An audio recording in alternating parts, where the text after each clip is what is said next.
주마다 주님과 함께 주일은 한국 루터란 아워에서 보내드리고 있습니다. 오늘 말씀의 중앙루터교회 류요한 전도사입니다.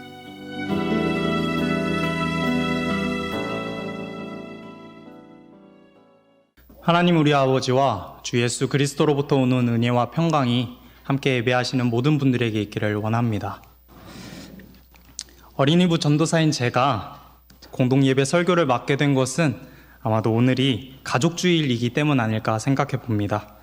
우리 아이들이 한 사람 한 사람 마음속에 품어지길 바라며 오늘 이 시간 그 누구도 배제하지 않는 하나님의 말씀을 어린아이와 같은 마음으로 경청하시길 바랍니다. 함께 읽어본 사도행전 본문에서 바울은 에베소 교회의 장로들에게 마지막 인사와 권면을 하고 있습니다. 우리는 이 장면을 두고 바울의 고별설교라고 부르는데요. 고별설교는 사실 성경 속 여러 본문에 등장합니다. 모세와 여호수아가 죽기 전 이스라엘 백성에게 전한 마지막 이야기도 고별설교이고요. 예수님도 십자가 죽음을 앞두고 제자들에게 마지막 고별설교를 하셨습니다.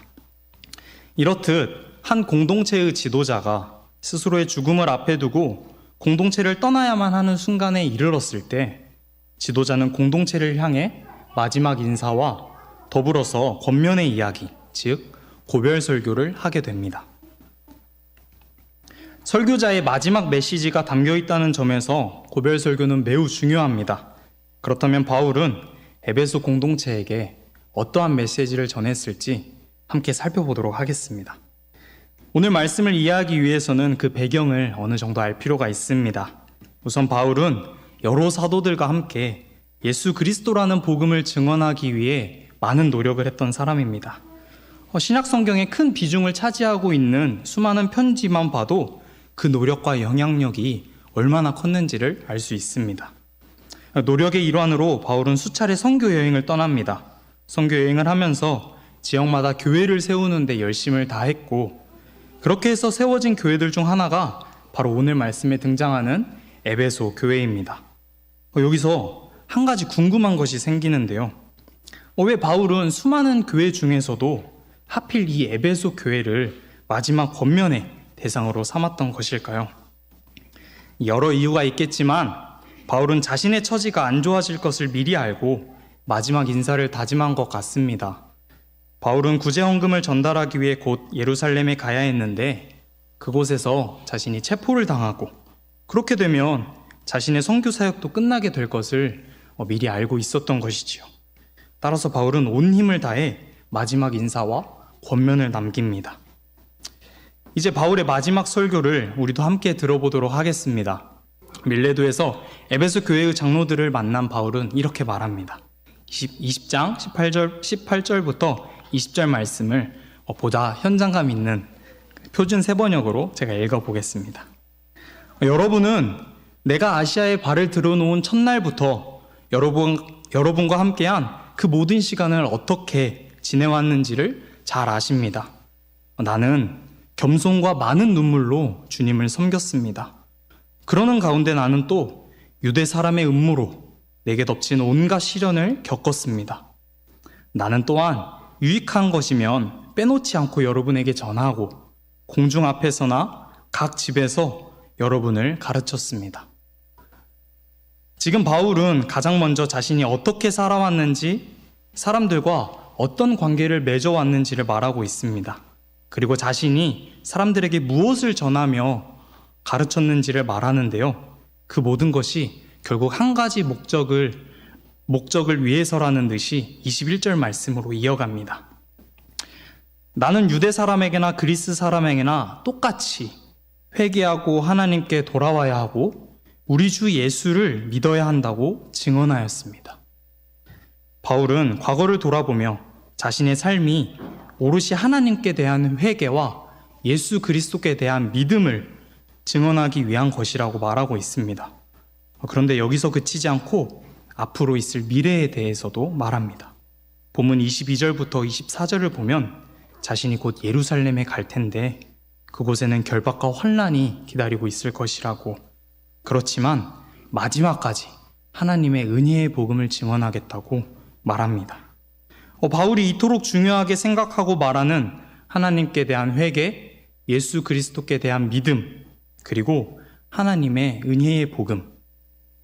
이 세 가지를 함께 생각하다 보면 문득 단 한 가지의 목적으로 귀결되는 것을 알 수 있습니다. 그것은 바로 하나님 나라입니다. 예수님도 때가 찼고 하나님의 나라가 가까이 왔으니 회개하고 복음을 믿으라고 말씀하셨듯이 깨어진 관계에서 돌아서는 회개와 예수 그리스도를 믿음으로써 회복되는 것, 그것은 다름 아닌 하나님 나라입니다. 하나님 나라, 그리스도인에게는 너무 익숙한 말일지 모르겠습니다. 교회를 다니다 보면 수없이 듣는 말 중에 하나이고, 우리 모두는 하나님 나라의 백성이라는 정체성을 가지며 살아가고 있기 때문에 이토록 익숙한 말이 바로 하나님 나라입니다. 하지만 익숙한 만큼 하나님 나라를 이해하는 방식은 사뭇 다양합니다. 그곳은 어떤 곳인지 혹은 어디에 있는 것인지 다양한 생각들이 있습니다.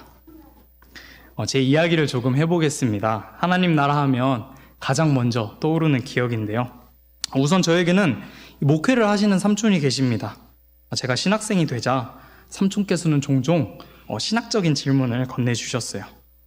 한 번은 삼촌과 함께 캄보디아로 선교지 탐방 겸 여행을 떠난 적이 있습니다. 그곳에서 많은 대화를 할 수 있었는데 그 중에서 가장 기억 남는 것이 바로 하나님 나라와 관련한 대화였습니다. 여느 때처럼 삼촌이 장난기 섞인 얼굴로 제게 질문을 건네십니다. 요한아, 하나님 나라는 가는 곳이냐? 정말 딱 이렇게만 질문을 해주셨어요. 보통 삼촌은 너무 당연하다고 생각하는 것들을 콕 집어서 질문을 해주셨는데, 그래서 쉽게 대답하지 못할 만한 무언가 있다고 생각되어 잔뜩 심각해졌습니다. 하지만 그때 저는 하나님 나라라고 하면 당연하게 죽은 다음에야만 갈 수 있는 지옥과 대비되는 공간으로밖에 생각하지 못했습니다. 그래서 이렇게 쉽게 대답을 해야 하나 싶은 그런 찜찜한 마음으로 대답했습니다. 하나님 나라는 가야겠죠? 하나님이 불러주시면? 이런 제 대답에 삼촌은 웃으시면서 하나님 나라는 가는 곳이기보단 이 땅 가운데 오는 것이라고 말씀해 주셨습니다. 다시 본문의 이야기로 돌아오겠습니다. 그렇다면 바울은 하나님의 나라에 대해서 어떠한 생각을 가지고 있었을까요? 이 땅에서 이루어질 수 없는 죽어야만 갈 수 있는 곳으로 여겼을까요? 아니면 이 땅에 다시 오실 예수님을 기다리며 하나님의 나라가 어서 임하길 기다렸을까요? 1세기 초반, 그러니까 예수님으로부터 하나님 나라에 직접 들었던 사람들, 혹은 그 사람들에 의해 예수님을 알게 된 당시의 수많은 사람들은 하나님의 나라가 곧 시작될 것이라고 생각했습니다. 그 기대는 예수님의 부활 사건을 통해서 더욱 커졌어요. 분명 예수님께서는 다시 오시겠다고 말씀하셨고, 그렇게 되면 로마 제국은 사라지고 하나님의 통치가 있는 새 나라가 시작될 것이라고 사람들은 모두 생각했습니다. 바울도 마찬가지였어요. 그래서 바울은 몸과 마음이 예수님께서 다시 오실 때까지 흠없이 보존되기를 원한다고 그렇게 말했어요. 그런데 시간이 지날수록 문제가 생깁니다. 곧 다시 오실 것이라 생각되었던 예수님께서는 아무런 소식이 없으셨고, 그 사이 서로 신앙을 나누며 하나님 나라를 고대했던 이웃들이 하나둘 죽음을 맞이하게 된 것입니다. 이런 상황 속에서 교회의 지도자들, 그리고 바울은 고민했습니다. 하나님의 나라가 도대체 어떻게 임할 것인지 사람들에게 대답해줘야만 했습니다. 이러한 과정에서 서로 다른 생각과 이해들이 생겨났을 것이고, 따라서 그것을 하나하나 검토하는 것은 어렵습니다. 다만 우리는 오늘 주어진 본문 속에서 바울의 행동에 대한 힌트를 얻을 수 있을 뿐입니다. 앞서 살펴보았듯이 바울은 자신의 사역을 회고하고 앞으로의 행방까지 이야기했는데요. 이어서 자신과의 만남이 마지막임을 말합니다. 여기서 중요한 힌트가 등장해요. 사도행전 20장 25절 말씀을 제가 읽어보겠습니다. 나는 여러분 가운데로 들어가서 그 나라를 선포하였습니다. 그런데 이제 나는 여러분 모두가 내 얼굴을 다시는 볼 수 없으리라는 것을 압니다. 바울은 자신이 그 나라, 즉 하나님의 나라를 선포했다고 말합니다. 여기서 그 나라라고 번역된 헬라어에는 나라라는 의미 이외에 통치라는 의미도 들어있어요. 이 나라를 통치로 바꿔 읽어보면 이렇습니다. 나는 여러분 가운데로 들어가서 그 통치를 선포하였습니다. 그러니까 하나님의 통치가 시작되었다고 선포했다는 것입니다. 이 바울의 선포가 저희가 듣기에는 아무렇지 않은 말로 들릴 수 있겠지만 사실 로마 황제가 통치하던 시대에 다른 나라, 다른 통치를 말했다는 것은 매우 위험한 행동입니다. 그럼에도 불구하고 바울이 그 단어를 통해서 하나님의 나라와 통치를 말했다는 것은 어쩌면 그것이 이미 자신들에게서 시작되었다고 용기를 내어 고백하는 것이 분명합니다. 그렇다고 해서 바울이 예수님의 재림을 부정했다고 할 수는 없습니다. 분명 바울과 모든 그리스도인들은 로마의 압제 속에서, 어려움 속에서 예수님의 재림을 통해 이루어지는 하나님의 완전한 통치를 고대했을 것입니다. 그와 동시에 지연되는 예수님의 재림의 상황 속에서 사람들은 예수님께서 하셨던 말씀, 가령 두세 사람이 있는 곳에 내 이름으로 모인 곳에는 나도 그들 중에 있느니라 라고 하신 말씀과 하나님의 나라는 너희 안에 있느니라 라고 하신 말씀을 떠올리며 하나님의 나라가 이미 이 땅 가운데에서 시작되었다는 것을 고백합니다. 하나님의 나라가 아직 완전히 이루어지진 않았으나 이미 시작되었다고 고백한 것이지요. 지금 바울은 그렇게 이미와 아직 사이에서 갈등하는 그리스도인들에게 마지막 권면을 하고 있습니다. 권면은 28절부터 다시 시작되는데요. 자신이 더 이상 공동체에 머무르지 못할 것이기 때문에 교회의 장로들이 나서서 스스로와 교회의 성도들을 잘 이끌어 달라고, 그들을 위해서 마음을 다하고 성도들이 잘못된 길로 빠지지 않도록 잘 이끌어 달라고 부탁합니다. 또한 바울은 하나님과 그 은혜의 말씀에 교회를 부탁한다며 말씀이 교회를 더욱 튼튼하게 세울 것이라고 상기시켜 줍니다. 딱 여기에서 권면을 맞춰도 충분할 텐데 바울은 다시 한번 자신의 모습을 제시하며 그의 권면을 결론 짓습니다. 아무래도 한 번 더 강조하고 싶었던 것 같습니다. 중요한 부분이기 때문에 우리가 함께 읽어보면 좋겠습니다. 사도행전 20장 35절의 말씀입니다. 사도행전 20장 35절 말씀을 함께 읽어보겠습니다. 범사에 여러분에게 모본을 보여준 바와 같이 수고하여 약한 사람들을 돕고 또 주 예수께서 친히 말씀하신 바 주는 것이 받는 것보다 복이 있다 하심을 기억하여야 할지니라. 아멘. 그렇습니다. 바울은 이미 이 땅 가운데서 시작된 하나님의 나라에서 아직 완전하지 않은 하나님의 통치를 기다려야만 하는 그리스도인들에게 어떠한 자세로 살아가야 하는지를 말해주고 있습니다. 이 바울이 생각하기에 이미와 아직 사이에서 살아가는데 가장 중요한 것은 약한 사람들을 서로 돕고 받는 것보다 주는 것을 우선시하며 살아가는 것이었습니다. 앞서 바울은 자신이 모든 겸손과 눈물로 주님을 섬겼다고 말을 했습니다. 여기에서 사용된 겸손이라는 단어의 의미를 살펴보면 바울의 의도가 더욱 분명해집니다. 우리말 겸손으로 번역된 헬라어 단어가 일반적인 뜻으로는 사실 마음이 약한 것, 잘못 마음먹은 것, 혹은 나쁘게 생각하는 것 등으로 개인의 품위를 떨어뜨리는 그런 의미로 사용되어집니다. 그런데 신약 성경에서는 보다 긍정적으로 마음을 낮추는 것, 다른 사람의 가치를 겸허하게 받아들이는 것이라는 의미로 사용됩니다.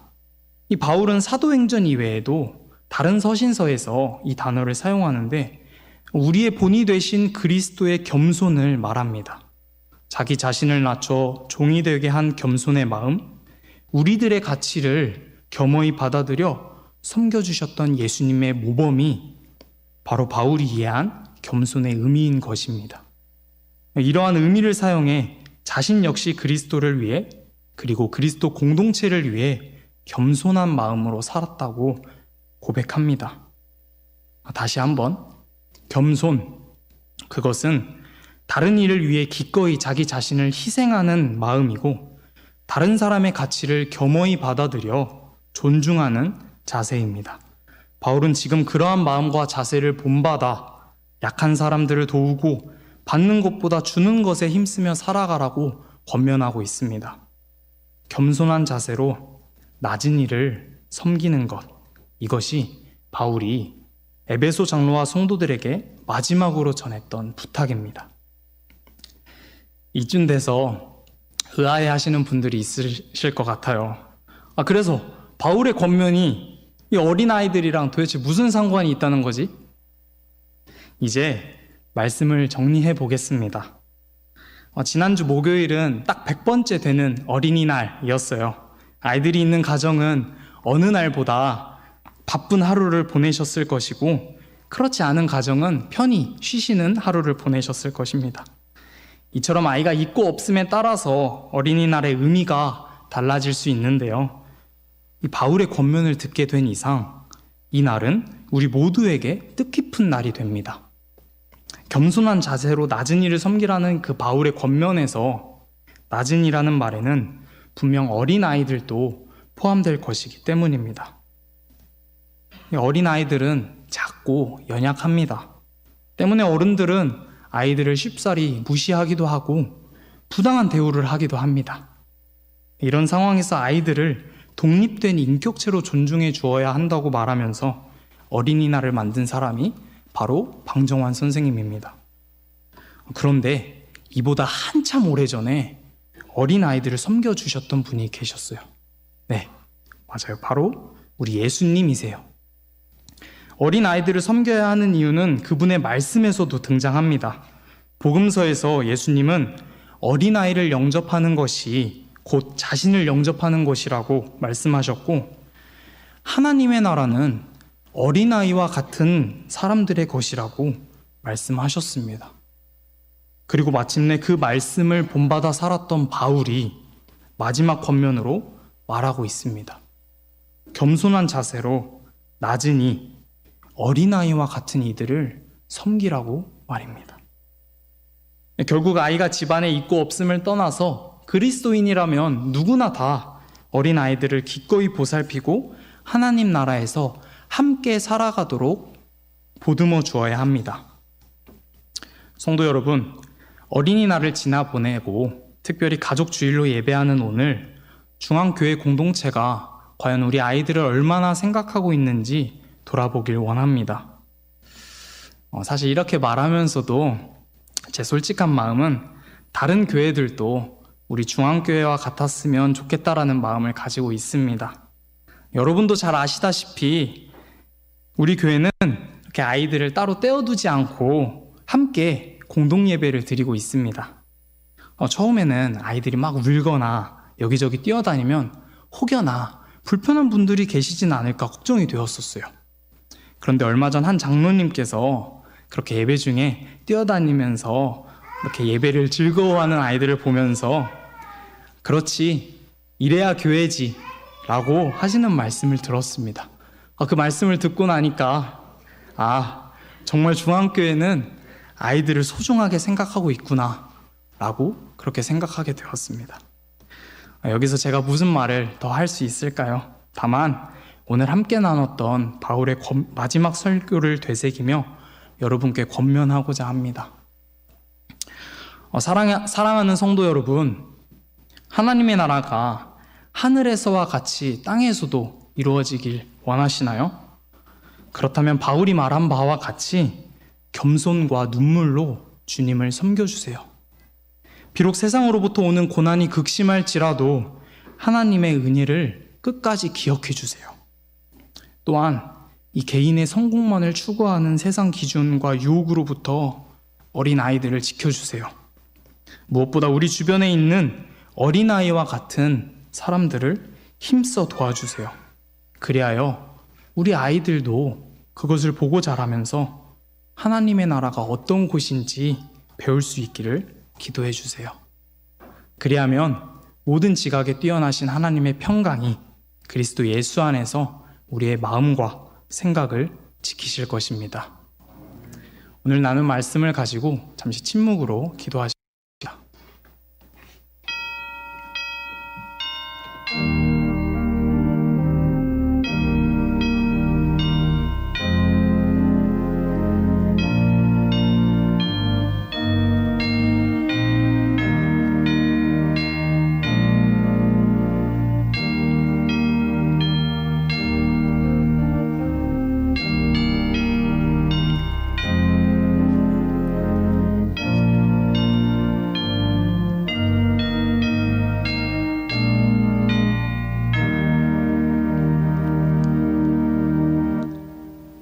모든 사람에게 찾아와 주시는 하나님, 지금 이곳에서 하나님 나라를 살게 하소서.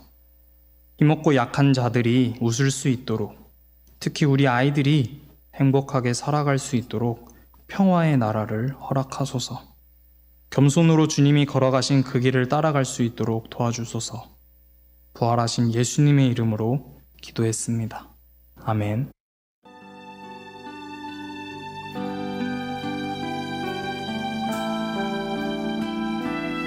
날마다 주님과 함께. 오늘 말씀의 중앙루터교회 류요한 전도사였습니다. 주일 순서는 한국 루터라나와에서 보내드렸습니다.